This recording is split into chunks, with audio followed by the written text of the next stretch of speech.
That music is my dang. If I can clear out my vocal cords first, is my jam. What's going on, everybody? Welcome into another edition of Talking Huskers. I'm catching strays right out of the gates from Pitt Snipe, which we'll dive into in just a second. But of course, I'm here with Brian Moore from, well, formerly Cornhusker Huddle. Now not. Now Nebraska Boys College Football. I almost introduced you to that again, but he's been here for a while, as y'all know. And Brian Moore, he has been contributing on the channel. Y'all have seen his content and stuff like that. So we got a pretty packed show for y'all today. Just going over some stuff about the spring. Not a whole lot of Husker news going on, but of course we can talk about the spring and list some of our position battles. Talking about the position groups with the most important spring balls ahead, our breakout candidates, and biggest questions to answer in spring. And then we'll talk a little bit about maybe some March Madness and dive into that and fill out a bracket and maybe get a giveaway going if we can get enough people in the bracket challenge, since we just decided to do that tonight about 30 minutes ago. Yep, so it'll be a good time. All right, Pitt Snipe, to address the 800-pound gorilla in the room, because Pitt Snipe brought it up. I'm here last night. I was working with some clients of mine, and my schedule got behind, and I was supposed to be on Coronation with Minnie, and unfortunately I got held up way past time. And it was a long day. One person gets off, and then you got clients back to back to back, and then all of a sudden everything gets thrown off. So that's what I get for taking that on a Monday. I usually only do it on Friday, Saturday, Sunday. But Brian, what's been going on with you, man? Oh, not much. I'm just enjoying the spring weather that's coming in. That's all I got going on. How's the weather? How's the weather out there? Well, this is like the perfect example of the Midwest. Okay, so it's 75 and windy today. Yep. And then tomorrow it's going to be 75 in the morning and the afternoon. And then in Kansas City, we're going to get snow overnight. Mm-hmm. And then it'll go back to 50, 60, then back to the 80s. So it's like the perfect example of the Midwest. So that's all. That's what the weather is. So, makes sense if you don't think about it. Yeah, it's been like 75 here in Arizona, but it's going to be 100 soon. So I'm not bragging about anything. Trust me. That's why I'm hoping to go to Texas in 2 years. It's all going to go downhill real soon. Yeah, I'll be back to Texas soon enough. But Big Red Junkies, what's going on? Appreciate y'all hopping in here. What's happening, gents? Been a bit. Hope all is well. Hope all is well with you as well. It's been kind of a weird off season this year in terms of content. So we'll definitely be having the Big Red Junkies back on eventually too, as we get into the spring and as we get later into the off season. Pitt Snipe, Justin Bryan, what up this week? We got a few things for y'all. Great day, fellas. What's up, Stardom? Never mind me, boss. 73 degrees in Omaha right now. We have a blizzard warning tomorrow. Yep. Yikes. Same here. Oof, that's rough.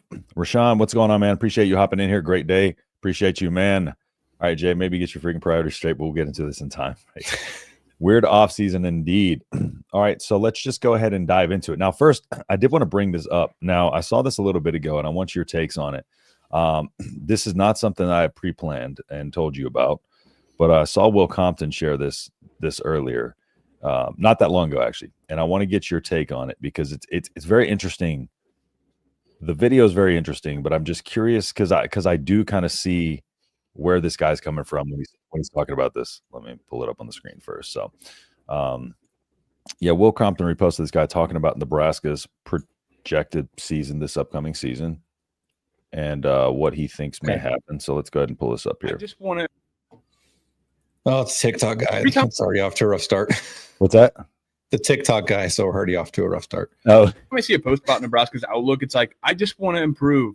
I want to win 8 games. I want to make a bowl game again. You're Nebraska. You're a blue blood. Have some pride about yourself. Talk about how you want to make the college football playoff, because it's certainly possible. You might think it sounds crazy, but do you know what else sounds crazy? Matt Rule's year 3 breakout at Temple, going 10-4 the year after going 6-6 and 2-10. How about when Matt Rule went to Baylor? Would it have been crazy to predict them to go 11-3 the year after they went 7-6 and 1-11 the year before that? You can act like it's crazy all you want. Year 3 is the year under Matt Rule. They've got the quarterback to do it. They've got the team to do it. And I expect Nebraska to take a jump this season. When I look at Nebraska's schedule, I see 7 wins minimum. There are only 5 teams that should give Nebraska problems: Michigan, Minnesota, USC, Penn State, and Iowa. So what does taking a leap really look like for Nebraska? To me, it looks like winning all 7 of those games that I didn't list and then going out and winning at least 2 more. If you put yourself at 9-3, you probably are not in the playoff with this schedule, but you put yourself in the discussion. You're on the fringes, and you're in a good spot moving forward. Nebraska is not a team or a program they should be settling. They should not be happy to go 8-4. Their goal should be something like this: make the Big Ten title game, make the playoff every.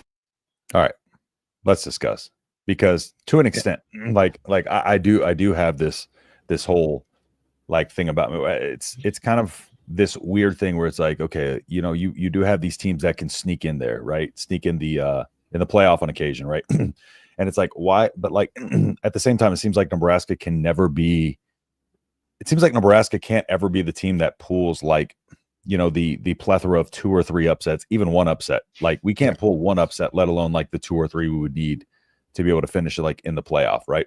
But at the same time, if this truly is a team that's turning the corner, do you then think that there's, you know, because I do think it's in the realm of possibility, and people will call you absolutely crazy if you say that Nebraska has a potential shot at the college football playoff, though. But in actuality, I mean, the outside shot there is 100% there. And Nebraska turns the corner this year, and that's been the biggest hindrance for us is like we can't, you know, even get these upsets in these games, let alone win all the games we need to. But all it takes is that one year where that kind of switch flips. So do you agree with entirely? That? I think, yeah, I agree. I think it's possible that Nebraska should push for a playoff spot. I'm tired of the narrative that like we just need to be happy with 8-4. Like this is a perennial. At one time, was a perennial powerhouse. We were the Bama before Bama. We were the Georgia before Georgia. We have those high expectations for a reason. I think having high expectations is a good thing. Now, when I look at the schedule here, and I know a guy brought it up, but I got it in front of me. You're going to get a tough test right off the bat. You're going to get Cincinnati at Arrowhead, and Cincinnati's got a really, really good quarterback. Outside of that, I'm not sure. And then your first home game or your first Big Ten game is at home against Michigan. You're going to know right off the bat because you got back-to-back cupcakes with like Akron and is Bryce Underwood.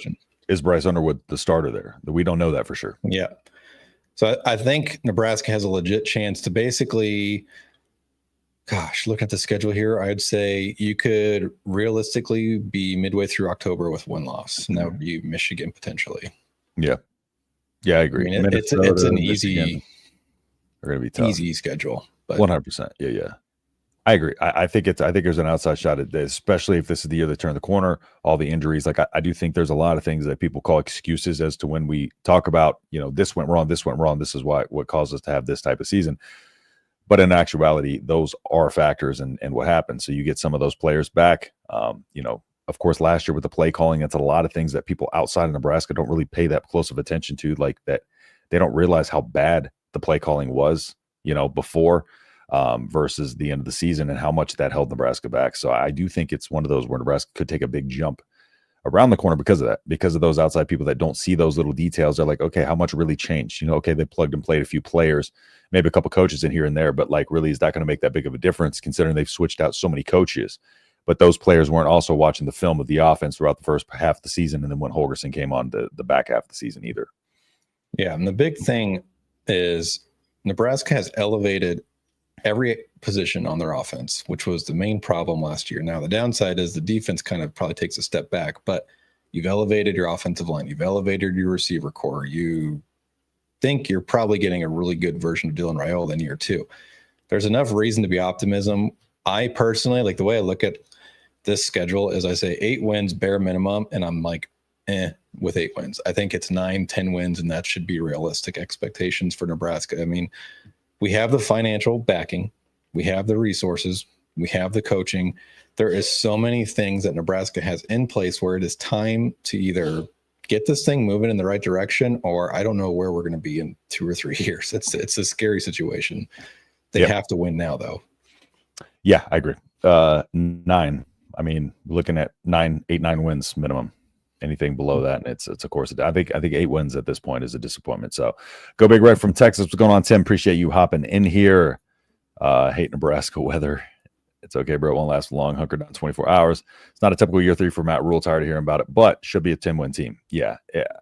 I think comparing, you know, situation to situation in any kind of, you know, you talk about Frost and they went 12-0 in 2 years, and then they're trying to translate that over to Nebraska. Oh, can he turn them around in 2 years? Like to an extent, I get what they're saying because you do get tired of hearing about the 3-year turnaround. It's just a different, it's a whole different situation. Each one of the Baylor and Temple, both of those were different situations. They just happen to turn at the same time. But yeah, it's a whole different undertaking here. But also, you know, way more resources. And he talks about just how much better this team is in comparison to any other team he's had in the past. When he did that sit down interview, he said this is one of the better teams, the best team that I feel like I've had in year 3 of any of them by far. So, so that is good. That is true. I remember running a track this March blizzard. Yeah, that sounds horrible. Arizona State 120, Nebraska 60 in men's basketball. Don't think that happens. We're favored. We're only favored by 6.5 over Cincinnati. That's touchdown. We're 6 months away from football. I could care less what the spread is. It's a touchdown, but still, 6.5. It's nice to see at least where they got the opening line. But yeah, I anticipate that going up as the season gets closer, to be honest. But Matt is freaking himself out with tier 3, just because Nebraska gets that hype going into the season, of course. We got a super chat here. Mike, special teams. Here we go. Special teams alone should give us another couple wins. We have sucked for special teams the last few years. I agree. I agree. We could have saved ourselves two wins last year with special teams. And we probably win 9-10 games last year with competent, even remotely competent special teams. Yep. And we started doing that year in and year out over the last few years. Yeah, it's crazy. Also, I dropped in the bracket challenge there, the link. See if that works for y'all. Like I said, just started that bracket challenge up. So if that works for y'all, go input your brackets there. We'll be doing one here probably towards the end of the show if we have time. I ain't settling for less than 9 wins. I'm right where with you. Even Vegas will tell you week 1 lines are BS. They are just there to get people betting for sure. Frost last year, 3 wins rule first year, 5 wins second year, 7 wins. Trajectory seems to say 9 wins this year. In a perfect world. Better be. And yeah. If pieces fall into place, I ain't afraid to hope for a Big Ten tie. Yeah, me neither. Till we stop playing like we are in circus and basketball, I don't see us winning. In basketball, keep waiting then, because it's not going to end. Yeah, exactly. Yeah. Speaking of basketball, that is what a season. What a season. What a basketball season it has been, huh? All right. Go ahead. One thing too, I'll bounce back to the comparisons. You mentioned how, like, you were saying it's not the same situation. Year 3 kind of just turned both at Temple and Baylor. Yeah. The other thing too is, if you can check me on this, but I'm fairly confident Rule wasn't in place, wasn't replacing all 3 coordinators in year 3 at both stops. There's a lot of variables, but I think John Butler is going to be a good DC. I think Dana Holgerson is a massive upgrade, and Mike Eckler is a massive upgrade. So yes, we're replacing 3 coordinators. I'm not too worried about it, but it's a little concerning. Yeah. No, I agree. But I think the moves were necessary and they were the right ones. At least we're feeling good about them overall. Yeah. All right. So let's go ahead and dive into some of the spring ball stuff that we kind of set up to go over. So first things first. All right. I appreciate that. Pitt Snipe, appreciate you throwing that in there. And again, Mike, thank you so much for the $5, man. Any super chats help us out. Really appreciate that. So thank you, everybody who does contribute to the channel. Even so much as a like or view really helps us out. So thank you all again. And thank you, Mike. Let's go ahead and start with the top position battles. And I know one of the main ones that we want to talk about today going into spring position battles is the defensive back in that secondary corner spot. So I'm going to let you go ahead and start out here. What are some of the ways that you see this playing out in that second CB2 spot? Yeah. So really, we're trying to figure out who's going to be, because Sire Wright's clearly number 1, and there's a handful of guys that could be that option on the opposite side. I would think Bly Hill would have a shot. Big, rangy corner. He's 6'3", 190. Jameer Khan, who's transferring in, should be an option. He may be more of like a slot corner, maybe take over that Malcolm Hartzog role from last season. We'll get to Malcolm here in a little bit. My favorite personally is going to be Andrew Marshall, the transfer from Idaho. I think he locks down the opposite side of Sire Wright, and then Bly Hill would be like the rotational piece at that outside corner. And then the other one we can't forget about would be Donovan Jones. He transferred from safety to corner for the bowl game and then just completely balled out. He played 55 snaps, and he gave up, I think, 2 or 3 catches on like 8 or 9 targets. He was getting shot after shot from Boston College, and he stood up every time. Yep. So he's going to be a factor as well. Then I personally, the freshman to watch would be Bryson Weber. Similar style, similar build to Bly Hill, 6'3", 180, rangy corner, long. He's got really long arms. Great corner and man-to-man. Could use some work in zone coverage, but overall, I think Bryson Weber is going to be a stud. And then Jeremiah Charles as well. I think he still needs more development. I think, we were talking off stream, like he's just one of those guys that Nebraska recruited as just an athlete, and they got to develop him. He's the true Matt Rule recruit, the guy that you just bring in, and in 2 or 3 years, he pops and you're like, holy crap, where did we find this kid? Let's see. Hoping Jeremiah Charles has the same kind of career path.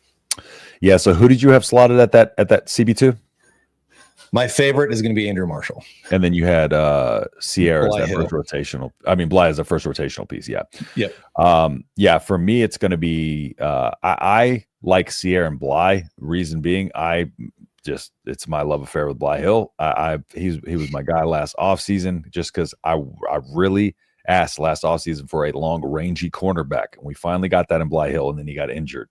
And so I want so bad to see Bly Hill get out there as a starter and just see what he's got. We need that length. We need that 6'3", long, rangy frame out there. And such a young player. He got tremendous ball skills.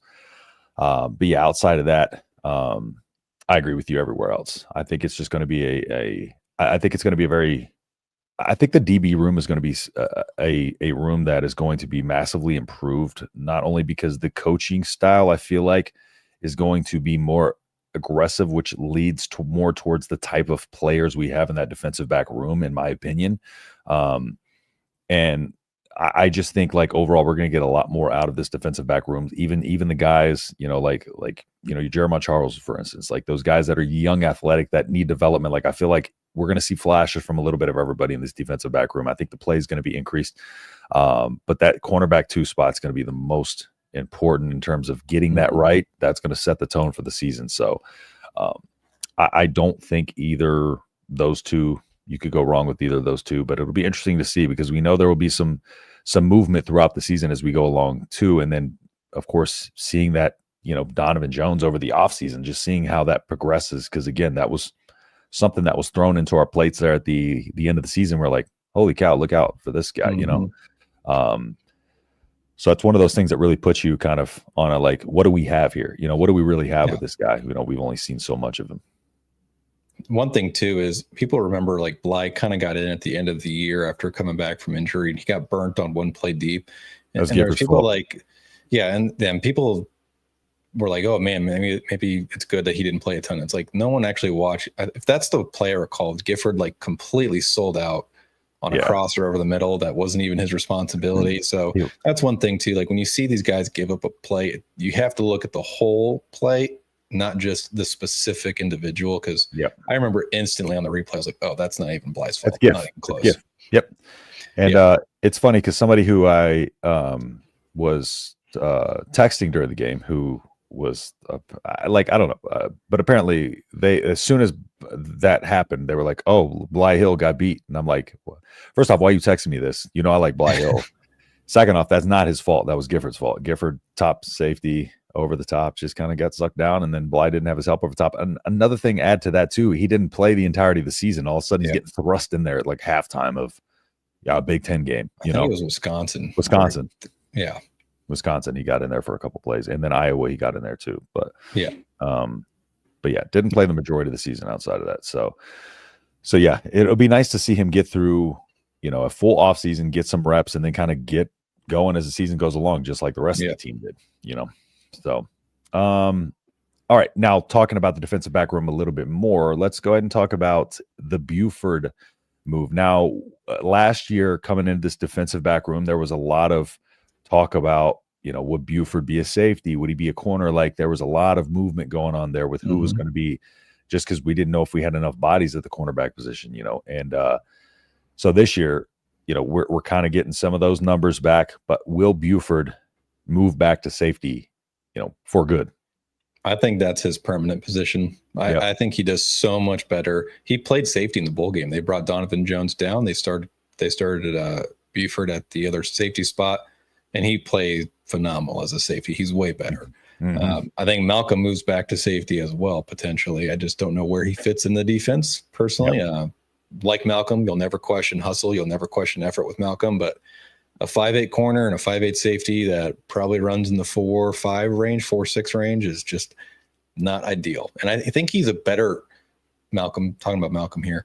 Yeah. He's a better safety because he is so damn good at reading the quarterback when he's in zone coverage. Yes. And at safety, you're going to be in zone more often than not, especially with John Butler, because he likes to have like a lot of quarters zone coverage with his safeties. Yeah, no, I agree. Yeah, I think it's going to be, that's another factor into it too, is just seeing Butler's new defense out there, and he's probably going to get the guys where he wants them. Like he's going to, again, he's running the show here. He's going to get the guys where he wants them, and so that's another avenue we didn't have last year coming to the season is Butler, seeing like how he wants to manage and maneuver these guys too. So, but yeah, I'm with you on that. I think he does, and then I did mention earlier, it just depends on too how the numbers shake out this coming down the spring with injuries and stuff like that. But as long as the manning in those rooms stays where it should be in terms of overall numbers, we got enough people in each room. Yeah, that's definitely where he needs to be, 100%. It's the deepest position group too. There's I think 28 or 29 defensive backs on the roster, which is absolutely insane. Crazy, but exactly where you need to be. You need those numbers up a lot. Let's see. Who's the last to do so? DeMornay. Oh, punt return to the house. Who was the last? Was it DeMornay? DeMornay against Michigan State. Yeah. Or no, it would have been the Iowa game when he returned one. Yep. Dang, it has been that long. Wow. Yeah, sad. It's been bad. Can you give us an updated roster count? They're still working the portal pretty hard. Yeah, pretty sure I can find you the scholarship number, I think, if they have it updated. They're probably at about 120 if I had to make an educated guess. Yeah, I would say around that 110, 120. And I wouldn't worry tons about the scholarship numbers. I mean, they have till August to get down to this 105, assuming it goes into play. Will's not worried about it. Will's not worried about it. He's like, this is what I do. So, like, yeah, he'll figure it out. Mike, I'm looking forward to seeing. Hey, appreciate the $5 again, man. Thank you again so much. Thank you, sir. See what John Butler does with his defense. We lost a lot of beef up front. We might have more firepower on the backside now. We're going to be talking about that D line. Actually, let me just double check and make sure nobody talks about Hartzog first. I love Malcolm. He's got a lower ceiling. We need safety slot. God bless him. I think he's gone after spring. Interesting. What odds do you give Hartzog or Buford of losing a starting spot? Interesting question. Buford 0%. Hartzog Buford 80.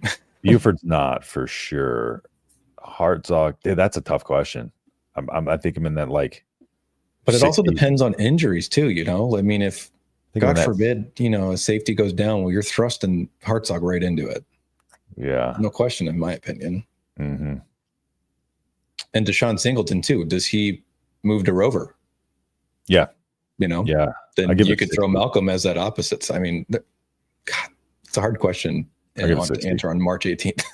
I give it 60. We'll go with 60. You said 80? I think 80. I mean, if everything stays as it is now, yeah. Gotcha. I think he still keeps his black shirt. We'll see how that plays out for sure. There's a lot to be learned on our defensive line. They could be really good, almost pipeline-like. Well, let's go ahead and let's talk about the D-line, because the next thing we wanted to dive into was our position groups with the most important springs ahead. So these are our position groups that we feel like need to have an excellent spring for this Nebraska team to turn that corner like we expect them to, or they should in year 3. So we have 3 position groups here. We're going to start with number 1, which is running back. And while running back is a solid room at the top, it is the uncertainty of what we have throughout the rest of it. We do have Jamarian Parker, Quentin Ives, got some guys. We got some dudes in that room. And so, but what is that going to look like, though? There's just not a lot of experience there. Emmett's really the main experienced guy. We know Quentin can run. We know Jamarian Parker, he can move like anybody else. You can get him the ball in the open space and he can make guys miss. The dude averaged like 10 yards a touch in high school, if not more. Just a big play machine. But what do we get out of this running back room? We do not know for sure. So let's talk about it. Running backs. Let's dive into that a little bit. The big one for me, and I did this on my spring preview, the offense, players to watch video. The big one for me is Mekhi Nelson. A lot of good reports about him coming out of, late last season, and especially coming out of the mat drills and winter conditioning. Big one to watch would be Mekhi Nelson. And then Quentin Ives, for me, like, it's time to really get going for Quentin. Find your role. accelerate, do your job, and you'll be fine. Because right now I don't know what his role is. Is he going to be that big back that gets you 2-3 yards when it's 4th and short, or you're on the goal line, or is he going to be the guy that we saw when he's coming out of high school, which was 6'3", 190 pounds, kind of basically a receiver as a running back, basically. That's kind of how I looked at him. But I don't think moving positions is off the table for Quentin Ives down the line, I think. I'm not as high on Ives as a lot of other people are. I look at it as like, I like him. It's the easiest of any position on the offense to get on the field early, and he's yet to do that in 3 years. I like him. That's my concern. I like him. I think he could be a what's the word I'm looking for? A certain feature part of this offense. Like I feel like there's a role for him definitely on this offense to be had. And I think if he gets put in the right role that fits, what they feel fits him, whether that's going to be kind of your big, short yardage guy, you're going to be a guy who's going to be able to get, big breakaway plays, like whatever they deem that they want him to do. Like, I feel like there is a role for him where he can excel on this team. I feel like he has a lot of talent. So I do like Quentin Ives a lot. Mekhi Nelson's another guy that really doesn't get talked about enough by me included, which I kind of have been put more onto his name as of late. But Jamarian Parker for me is going to be a very important part of this offense potentially if we don't make any running back moves this spring. I feel like Jamarian Parker can be a very big kind of a breakout player, and he's not in my next category of like our breakout players, but I do feel like Jamarian Parker could be the piece that kind of helps this running back room elevate to, if he can step up and be that two that we need, we'll feel a lot better about everything. Yeah, I think Jamarian's going to have a role. I think Quentin's going to have a role because he's the only back that's over like 215 pounds at this point. Yeah, and there is value in that. You saw it all the time in the red zone with Dowdell. My big thing is just, can he put it all together? It's we've seen late bloomers too. I mean, I think Divine Ozigbo is kind of a late bloomer, so it's not. I mean, Abdullah was. Abdullah was incredible. I don't know if Quentin Ives can be incredible, but he can be we're talking about late bloomers. Abdullah, his first couple of seasons, people didn't think he was that. His speed was anything. They didn't think he was not fast breakaway player. No, but then nobody thought he would be near what he was. You know what I'm saying? And so he kind of got overshadowed too by Aaron Green and Braylon Hurd too. It was 4 or 5 stars. Yeah, it was a return game, and so like I feel like there's a role for Ives on this team. But that's the thing, they got to find that right role for him. I feel like that's there's no in between. Like, they're going to find that right role for him, and he's going to thrive in this, or he's going to really, really struggle. But I don't think he's the 3 down, could ever be the 3 down every down's back, every single time. But I do feel like they could potentially make a role for him on this team. So, but we'll see. But yeah, definitely Emmett Johnson, Jamarian Parker are going to have to be your dudes if this is the way the running back room shakes out, for sure. Yeah, people forget about Connor Booth too, but he had off-season knee surgery, so he's not even available for spring, I don't think. I don't know how. That's the thing. I don't know how long his knee is going to be affecting him, because they do keep that stuff close to the vest. Matt Rule and them, they do not like to let that stuff out with how everybody's coming along with injuries, and they're very precautionary too, as we've learned over the last few off seasons. So, if we can only get the O-line back to that status, they have gotten better. Getting close. Brian's right. Ives has to pop, or he'll be gone after spring. I don't know if we can afford to get rid of numbers in that room. I don't think so either. I'm almost a little ashamed to invoke a pipeline comparison. Ives has been with us for 2 years now. Carried one time from 1 yard line in a bowl game. If he were good, he would have played. I don't. We're talking about. Okay. Well, let me try to find a way to describe this. Like, because we're talking about being good, right? And I'm talking about being good with a new offensive coordinator who can seemingly have a system in place and a rhyme or reason to why he's putting running backs. Like, I still am. We're still coming off of a coach that had no idea how to run an offense. I think some people are forgetting that, or use his running backs. I think some people are forgetting that here, because it's just like, now it's all Ives' fault. I saw. Yeah, just go back and watch any. I think the worst game I saw with the running back rotation was probably. There was a few early in the season. The Colorado game was kind of bizarre, where like they hammered Dowdell early, and then next thing you know, Ramir was coming in, and then Emmett would come in for 2 plays, and then Dante's in, and 1 play later, after he busted a 15-yard run, he's out.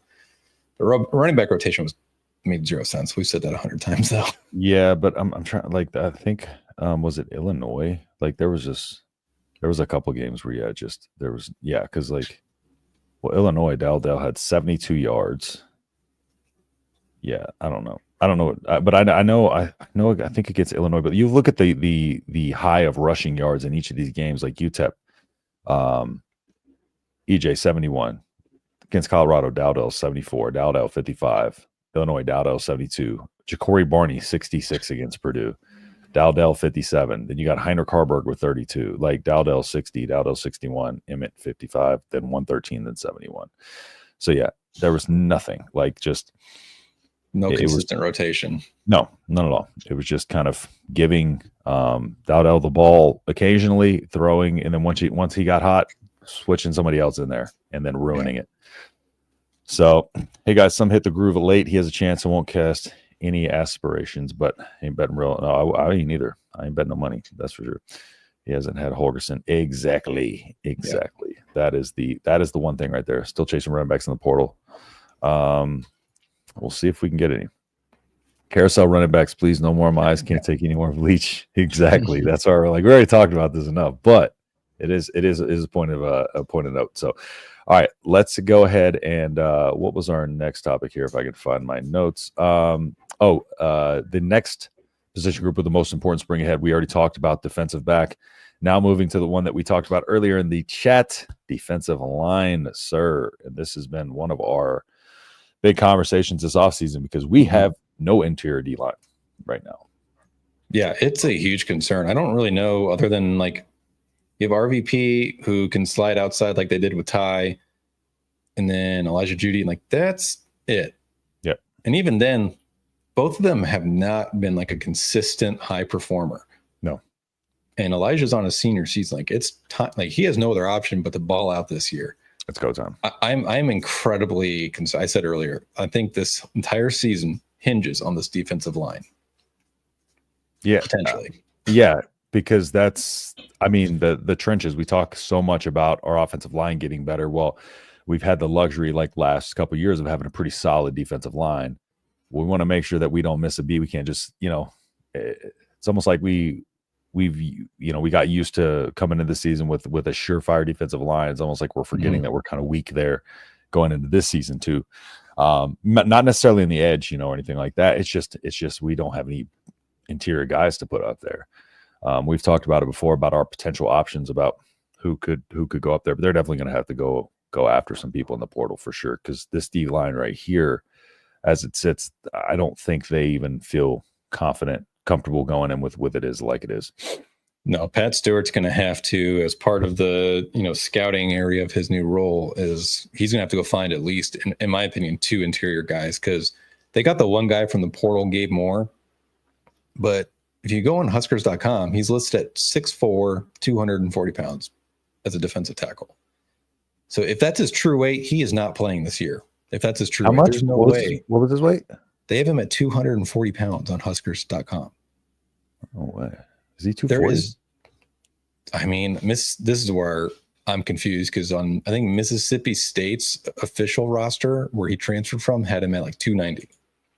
But he sat out his entire redshirt freshman season last year for a non-disclosed medical reason. So did he lose a bunch of weight and then shows up to Nebraska way underweight, or are they misleading us by putting the wrong weights? I feel like 245, he might be extremely ill at that point. Oh, yeah, I know. That's a lot of weight, dude. You can't play defensive tackle at 240 pounds. We tried that. It has to be. Yeah. I can't imagine it's right. Yeah, me neither. I'm going to double check real quick because I looked it up on Monday. Yeah, look it up real quick. Mike, another 5. Appreciate you again, Mike. Thank you so much. Do we have a 1K yard rusher / wide receiver, or do we have to have a 1,000 yard rusher or wide receiver to win 9 or more games? I don't think so. I think running back. I think we'll definitely need EJ to have over 1,000 yards from scrimmage total for sure, if not 1,500. But and I also think, but I do think we have the capabilities. But we have, like we talked about before, Dane Key. Dane Key has the potential to be 1,000-yard receiver. If anybody on this team is going to do it, it's probably going to be him, and then Emmett Johnson, of course. I don't see him getting over 1,000 yards rushing, but maybe like I said, over 1,000, 1,200 all-purpose yards, definitely. But I think we have the talent to spread out this year to where we won't need that. And previous years, yes. But I feel like this year we got a plethora of talent and weapons, especially in the wide receiver room, that I think we'll be able to win 9 or more games without a 1,000-yard rusher or receiver. Yep, 100% agree. I got Gabe's stuff up here too. Oh, yeah, go ahead. Mississippi State, this is their roster from last season, 6'4", 290. Nebraska, 6'5", 6'4", 250. Yeah, just something seems wrong there. I don't know what that medical condition is, but something seems off. It's fixed. I'm assuming he came in light, or it's a typo. It's got to be a typo. Yeah. That's concerning. We'll find out soon, I guess. Question is there a better big back in the portal? There are some right now. There are some that may come into the portal, but there's really it's slim pickings in the portal. So say EJ rushes for 1,000 and 1,500 all purpose, and we at least have 1,000 receiver. Yeah, I think we'll have. I think 1,500 all purpose for EJ. I would give the most likely chance to, but if we have EJ with 1,500 yards and 1,000-yard receiver, I'm thinking we're in the playoffs. Yeah, that would be a good season. That'd be insane. That would be a good season. They had to have weighed him on his visit. Yeah, I have no idea. Was that posted on the team website? Or did you say it was Husker? Okay. Huskers.com. The new D-line coach, I'm assuming, will attract a lot of good players. Yes, as he should. Yeah, we're going to find out. Yeah, we're not 100% sure just because he's been in the NFL.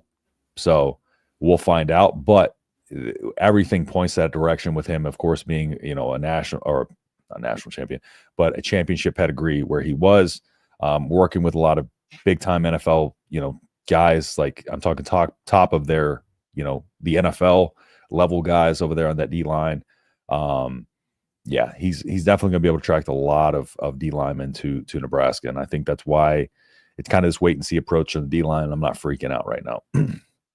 It's caused a concern. It's like if you just think too, like it's a really depleted defensive line, and now you have a first-time positional coach too. I mean, there's factors to be a little concerned, but like it's also spring, and the spring portal is going to open in like a month. So there's going to be defensive tackles that are going to be available that Nebraska is going to go and get.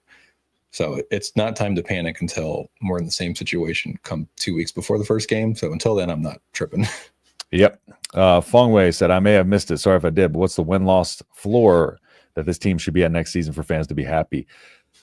I think that's 2 different questions. Well, I think the floor for this team for fans to be happy, I think the floor for happiness is 8. I think we're happy at 8. I think not everybody's happy at 8, of course. I think some are happy at 8. I think it's the disaster at 7. But I would say 8 is that one first like rung where it's like, okay, I guess, It also depends on how that 8 looks too.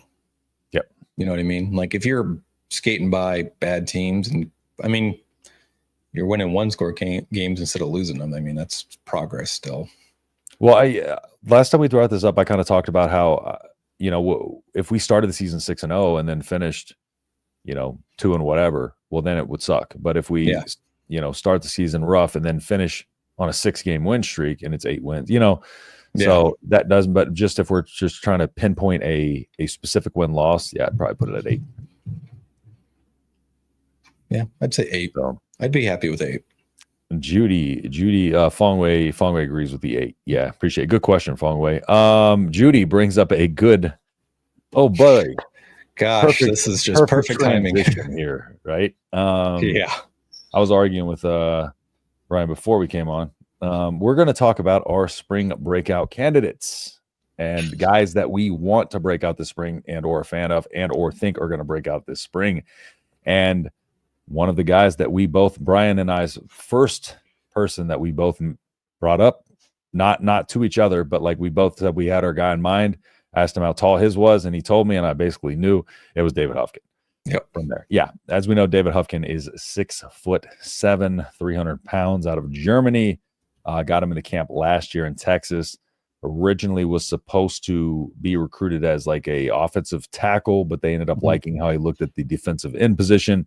23, 24 years old now, something like that. But a huge, like, he is a grown man. When you look at this dude, he is a grown man. He's a large human. He's got very, very long arms. And he's got all the physical attributes, explosiveness that you need of a guy. He just has not played football very long. He played football, I believe, in 2017 and then 2018, 2019 in Germany. 2020 came around. It was COVID. And he was off for 2020 and 2021. And I think he got back into football 2022 and then was recruited somewhere around 2023 or 4-ish. Yep. So, Sounds yeah. right. So with him, it's been a pretty raw, like, he's just a raw football player with like a lot of upside. Again, another Matt Rule recruit. But we haven't heard a lot of updates on him out of spring. But he's still on the roster.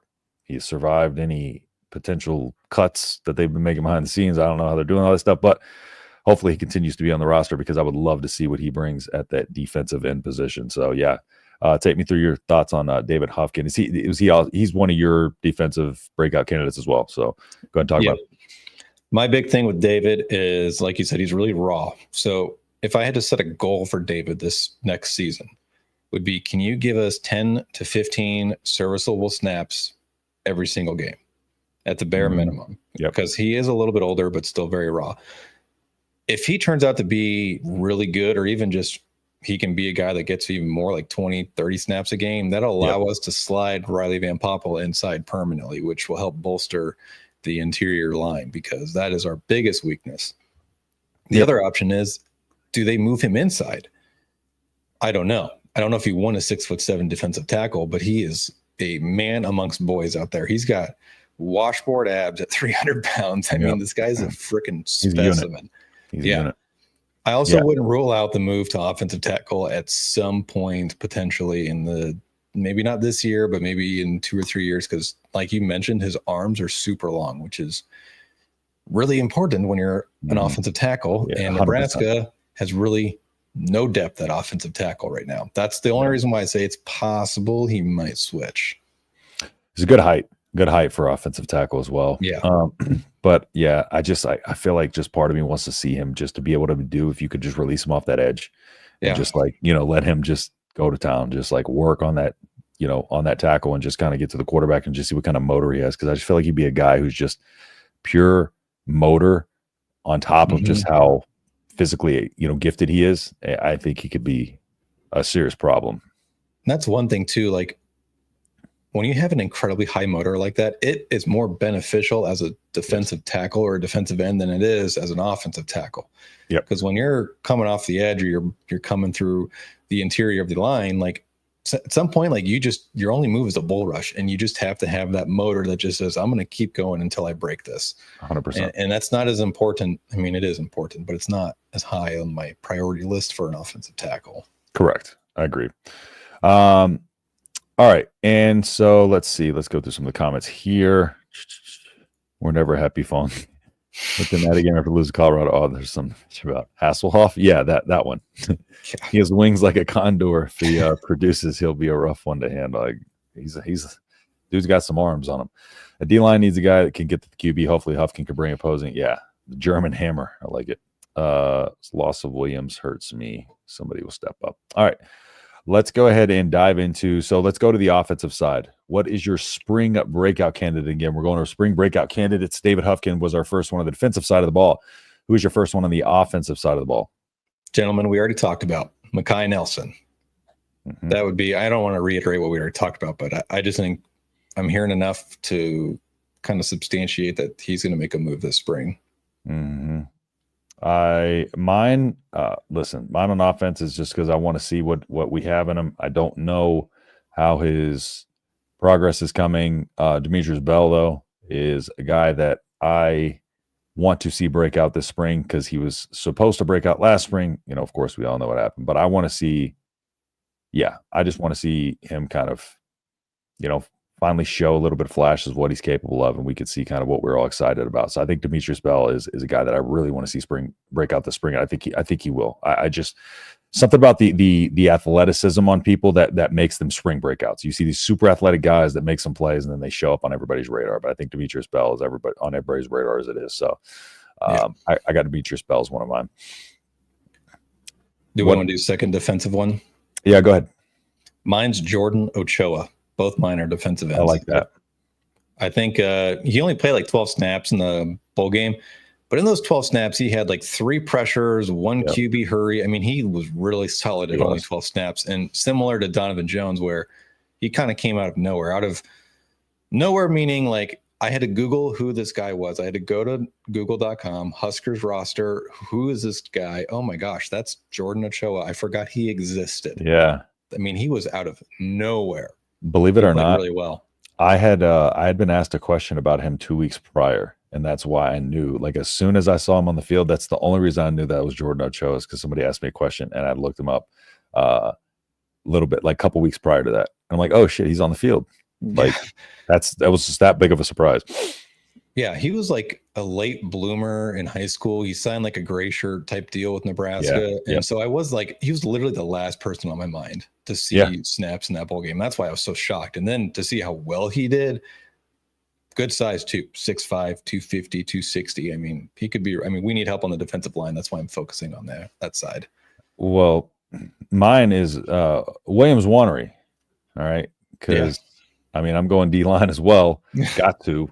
But I'm going Williams Wannery just because like we have no idea what we got in him. I mean, like the talent is there, of course. Just like I feel like he's very much like a David Huffkin situation where it's just like pure talent and athleticism, just very different. You got one from high school, one coming from overseas, one has, but one of them, I look at what the situation that he was in last year, Williams Wannery, and at Missouri, and he just was not.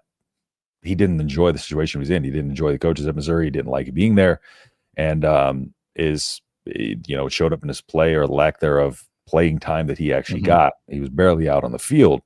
But I think Williams Wannery is a guy who we might be able to see break out this spring if he comes in, motivated. Of course, talk about, his former high school coach being with him now. He's got a lot of people who are there that can help bring the best out of him. And I think we might be able to see that this spring. So I think we might get a big spring from Williams. The good thing too is there's a lot of Kansas City people at Nebraska. Yes. And he's a Kansas City kid. And Missouri surprisingly does not do very well recruiting Kansas City. So he's got people he's grown up with. And I think that is very important for someone like him, where they have all the talent in the world. They just maybe were uncomfortable at their last stop. And hopefully for him, he turns around, because there's not many guys that are 6'6", 6'7", 260 plus pounds that probably run a 4.5 40. Mm-hmm. I agree. He's got all the tools. 100%. Offense. What's your next or your second offensive player? Cortez Mills. I think Cortez is probably going to be the 4th guy in the rotation at wide receiver. I'm so incredibly high on Cortez Mills. I did a film review before I officially came over here on Cortez, and the guy the ball skills are probably better than any player you will see from last year's recruiting class. The ability to get separation because he runs great routes, sinking his hips, coming in and out of breaks, hands, phenomenal hands. He's a great changes prospect. his pace. Changes his pace too, even on his go routes. He's very good at changing up the timing of his strides, and really taking advantage of the type of defensive player that he's got a really good high football IQ and can really play off of the defensive back, that he knows, what their capabilities are, what their strengths are, and he takes advantage of those. You can see that all over his film. One thing too, you mentioned that I was thinking as you were talking, I remember one clip I did where he's doing basically a slot fade, and he gets like maybe 15 yards down the field, and then he did exactly what you said. He kind of changes his pace, his stride length, and then accelerates real quick, and then high points the ball as he's falling out of bounds. It's a phenomenal play, and there's clips like that all over I think I broke that. I think I got the Mills film review on this channel, and I think I broke that one play down because that was one of the more impressive ones for me. Because like people talk about a go route, just being able to run past somebody, but it's not always that. It's like everything branches off of that. Like, okay, you got inside leverage. Okay, I'm going to attack the inside shoulder, then I'm going to quickly break it outside. I'm gonna hit you with like a changeup, what I would call a changeup. Right? He comes out with that slow pace. All of a sudden, that wide receivers expect, or the defensive backs expect him to break off a route somewhere, and boom, he's by you. Just because he's got that long ass stride length and is able to just get that separation. But yeah, his release is really good too. Like I broke down his like 4 or 5 just releases only, and his footwork on a release is insanely high level for a kid in high school. You get foot fire releases the whole 9. Yeah, a little bit of everything. Yeah, which is rare. I mean, sometimes you'll get an occasional release, but like I feel like more so he has a plethora of more advanced releases because. There are a lot of releases off the line that you can do as a wide receiver, So, but not only that, it's not just knowing how to release, but then everything that you do from there. You're selling with your eyes, your hips, your hands. He does all of that well, and that's what makes a complete wide receiver, and that's what makes a top level receiver like that, is a guy who can go out there and show you some of the stuff that you'll see in like a Dane Key, but in like, of course, way less flashes, but at that level, you already see some of those skill sets that are already entwined, into that type of player because they're so physically gifted. Some of this stuff just comes natural to them. So Cortez is an absolute stud, without a doubt. All right, so Hoff can be a real test for Rule to coach up. Bell healthy would be huge. Yes, let's hope that Holgerson can instill warrior mentality and DR needs to pick it up a few notches and be successful this season. Yes, Daddy Dom been counseling the lad extensively. Practice would be an essential piece. Taking the fire for the weight issues. Detroit press is brutal. Yeah, it is. What is your opinion on Sam Sledge? Love Sam Sledge. I think he'll be your starting center. Yes. The recap or the positional players to watch breakdown I did for our channel was that Thursday. He's the one I penciled in as the starter. Sledge or Justin Evans Jenkins. But I'm not upset either way. Let's see. Hopefully the Rival Boys have more of Daddy's genes than Mama's. True falling will be fine. All right. In my second offensive, I just went kind of a guy I want to see succeed and a little bit of an under the radar name, Jason Mashajek. Yeah. I pronounced his name right. But we got to see him kind of on that 2 deep last year. I believe he was defensive line when he came here, switched over to the offensive side of the ball. I feel it would be nice to see him in that offensive line rotation this year. Dad was a, really good offensive line back in the day too. So, but it seemed like he worked his tail off to get to that point where he was on the depth chart there. So I feel like maybe he's a guy that can be rewarded with some playing time this season. And as hard of a worker as he is, those guys get rewarded from that role. He played sparingly last year. I think I may be on, I can't remember my recap, but I would say he's probably second or third at either interior line spot right now, which isn't a problem. I mean, he's a young guy. Yeah. But did you watch, I'm assuming you did, his film from high school? I did. If you recall, his South Dakota, right? Yep. His footwork is insanely good for how big he is. And he can move laterally really well. There's a lot of videos or plays of him pulling, getting out in front. And I was absolutely blown away with his ability to move laterally, his quickness for a guy that big, and his just ability to dominate the guy in front of him. It's good balance. He's got he's really good with his balance. He doesn't ever get too far, ahead of himself. He doesn't get his head over his toes. He just, everything he does, he stays within himself. And so I feel like he's a guy who's like, he's got the reps. Like he looks like a guy who's got the reps, knows how to do everything the right way. But yeah, just like you said, great feet, is able to pull quickly, but is able to do it correctly. He doesn't get way too out in front of himself, so he's stumbling and gets himself out of position. There's some excellent plays on his film where you see him kind of where in a lot of cases where you see, because anytime you see an offensive line on the ground, a lineman on the ground on film, or defensive lineman, like they don't like that. That's not something you want, especially your offensive lineman. You don't see him on the ground on film. So it's one of those things that's just like he's got everything you need as a solidified base. It's just a matter of kind of like we talked about before with offensive linemen. When you get them out of high school, the biggest thing is like, do they have that balance? Do they have the feet? Do they have some of those natural abilities? And you can just build everything else off of that. So I'm really excited to see what he can potentially become. But yeah, just one of those big old corn-fed dudes from South Dakota. You know how that goes. Yeah. All right. We got about 5 minutes left here. We were going to do our biggest questions to answer for the spring. Should we do that, or should we do our bracket challenge, or should we do our bracket challenge after and on our own and just make sure everybody else here makes their own? Does the chat want to decide? Chat, let us know what y'all want us to do. Do y'all want us to do the bracket live, or do we want to biggest question marks during the spring? Let's see. I'm going to pull up here though. Have you made a bracket yet? I've made one for work, and I did one for, actually 2 for work. Yeah. You made 2 for work? Mm-hmm. Okay. Yeah, because the company I work for, if you get a I perfect bracket, you get $1 million for life. Ooh, yeah. Or $1 million a year for life. Crazy. I bet. I won't ask.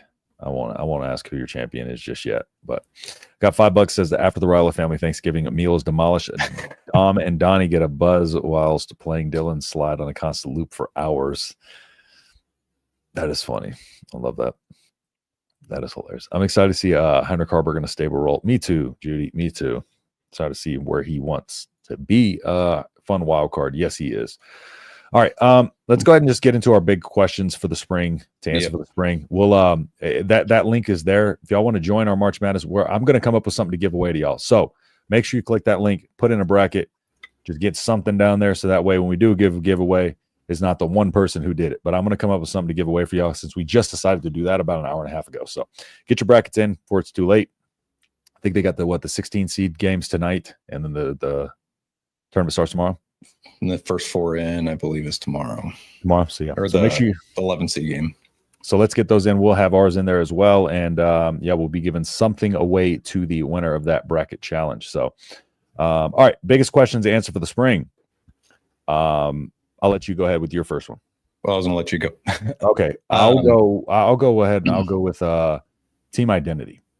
I think the team identity is finding out who are we and who are we going to be when shit hits the fan, when times get tough. Like, what team are we going to be? Are we going to continue to reverting back to that old team? This is the year that has to stop. So what is our identity? Are we a team that is resilient, that's going to overcome, that's going to be able to compete for championships? Or are we a team that's always going to fall short when it matters the most? And I think that's the biggest question to answer for them to answer for us this spring is what type of team we're going to become. Mine was similar. I just put mental toughness, ? Are they mentally tough to do exactly what you just said? Because there's so many times where we blow a lead late, where we, when shit hits the fan, they just fall apart. And I'm tired of seeing it. I think everybody is at this point, but that was also my biggest thing. Yep. I have 3 here. So my second one, and I kind of mentioned this, we're talking about the strategic priorities or strategic, situations, time management, things like that. Also, when to return punts, when to return kicks, little phases of the game like that I think we need to really, you see a lot of these teams at the top, and those teams aren't afraid to return punts. Those teams aren't afraid to return some kicks. Those teams aren't afraid, and it seems like here in recent years, we've been a little bit gun shy about those things. So I think it's really kind of like strategic priorities and making sure that, are we going to be that team that's going to go for it? Or are we going to be that team that's going to sit back and we're going to try to play the clock, conservative, or are we going to go after it? Are we going to go, for their throat? Are we going to put our foot down on teams' throats like we haven't been able to do? So I would say strategically through the staff as well. That'll be a question mark to answer. I'd like to see them do exactly what you said. Stay aggressive, be aggressive, especially late.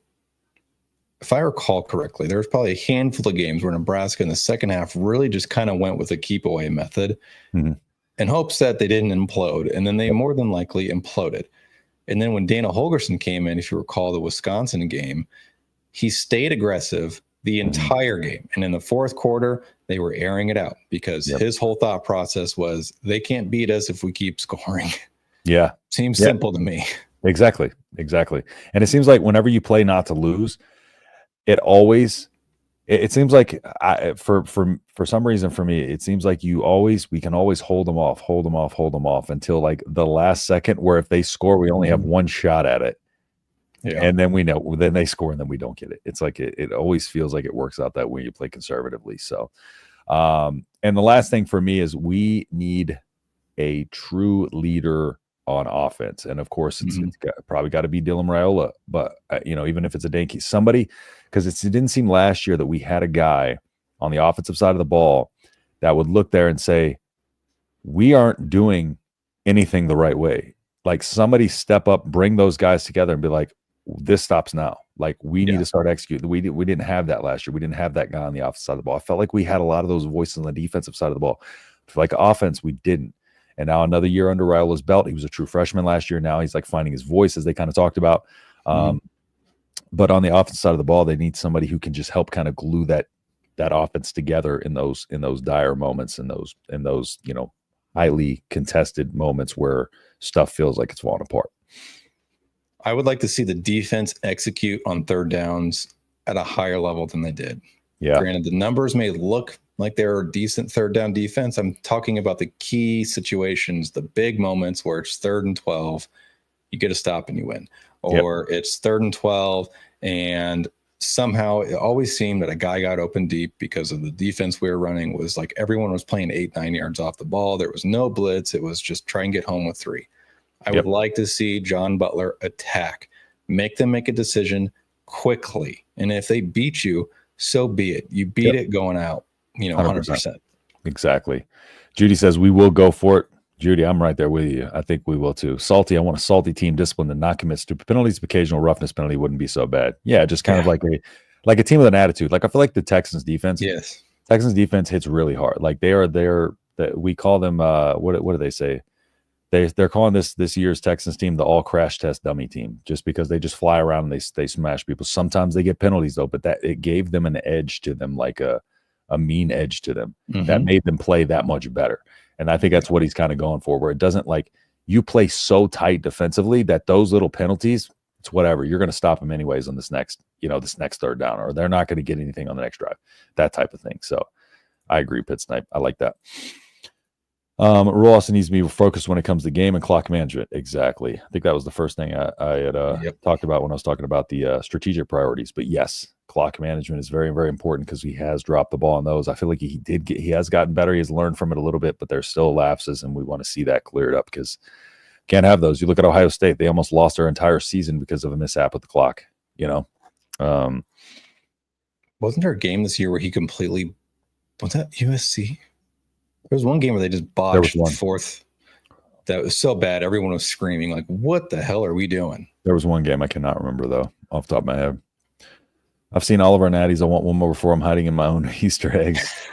Judy, I was born in 90, so I was alive for 3 of them, but I don't remember them really because I was so little. I remember 2001, Eric Crouch, that jersey back there, my favorite quarterback of all time, and getting blown out by Miami. Yeah, that one was bad. That was the one I had the most memory of. I cried. I was 11. My mom told me quit crying like a little baby. But I was like, they need to play like it's Colorado and Dion every game. Mental toughness. That's it. Agree 100%. Well, the first half of Colorado. Yeah. The second half we forget. Yeah. So DC said they like what Tony did on 1st and 2nd down. On 3rd, they seem to put their heads up their butts, but stated they would like change 3rd down D. So watch for an improvement. Yeah, we'll definitely improve. There's going to be a different level of aggression. I think one of the biggest things that's going to help this defense on 3rd down is I think Butler has so many more ideas in his head of just in his NFL experience, college experience. Just like I just think he has 10 million different more things and ideas and just his overall experience than Tony White does that can make this defense better on 3rd down. I do. I think you're going to see a lot of NFL concepts on defense, especially 3rd down. Agree. 100%. I'm right there with you. Yeah. See a lot of that. And so that's what I'm excited to see because I think, to your point, that is a huge, huge thing. 3rd down is massive, so I'm happy you brought that up. But, yeah, I don't know. There was something about this team in that bowl game that felt different, right, on those short yardage situations. There was. Something felt different. I think back to that game. Like it seemed like a way more aggressive defense. And that was with 3, maybe 4 weeks of preparation with him as the defensive coordinator. Now you've got winter, you've got spring, you've got summer, and you've got fall. Especially at the point of attack. It was that they were playing nasty. they're playing nasty. I like what they did with their linebackers too. It seemed like a lot of times, like Vincent would be not like a spy, but he would do it like a delayed blitz, or if he was in their coverage, he was maybe supposed to be guarding the running back, and the running back stayed in the block. Well, he's like, screw that, I'm going to go sack the quarterback. Yep. Judy, 1949. Judy, you're young, man.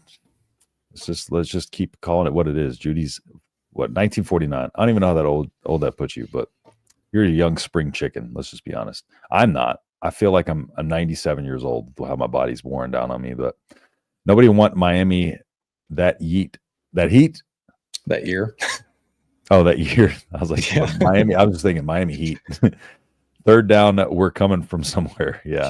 I'm in my 50s. I lived through the glory years. Thankful for that. Mr. Brightside. See, hey, that's the way to look on the bright side. See what I did there? Dad joke. Jeebus, Judy. I ain't even doing the math. God bless you. Exactly. I started trying. I was like, well, actually, it's pretty easy. So just 50, 75, 74. There you go. Boom. Quick maths. ADHD. I didn't have to use my fingers. That's when you know it's a positive day. I was trying to do it in my head, then exactly. I was like, ADHD, I'm not doing this shit. Exactly. All right. So, we dropped the link in the chat for y'all. If y'all want to go ahead and hop in the bracket challenge, if we do get some people in there, we are going to do a giveaway. So, if y'all want to do that with us, go ahead and just have some fun with that. Hop in there, make you a bracket, make you two. There's 2 possible entries. So go ahead and enter those in there. Me and Brian will do the same. And but I'm a little drinky. Monkey? 76. I'm 74. I made you even younger, Judy. 76 years young. No, but I appreciate you hopping in here. Appreciate you, Pit Snipe, Mr. Brightside, everybody else for hopping in here. Fong Wei, as usual, thank y'all so much for being here. Brian, is there anything else before we head out? Get your brackets in, because we're going to have an awesome giveaway. Yes, we are. We will get y'all something that you are really going to enjoy. So, make sure to get the brackets in there. And if we don't get enough, we'll push to the next one. But we want to get it on this one. So go ahead and hop in there, join that bracket challenge, put your name in there so we know who it is. And then we'll see how that all shakes out as the week goes on. Good show, guys. Appreciate you, Judy. Thank you. Thank you for being here. Thank you, everybody, for being here as always. And we got some content coming out for y'all this week. And Brian, anything else? That about it? No, I'm good. All right, man. Well, that being said, we are signing off of here, and hopefully we've got some stuff coming for y'all this week in terms of Husker news, so we can get some exciting football stuff going on for y'all. But spring is just around the corner, so we got a lot of stuff picking up here in the coming weeks. So be sure to subscribe to the channel if you want to see more. Catch us here every Tuesday at 6 p.m. Central for Huskers Live. And that being said, we will see you on the next video. Peace.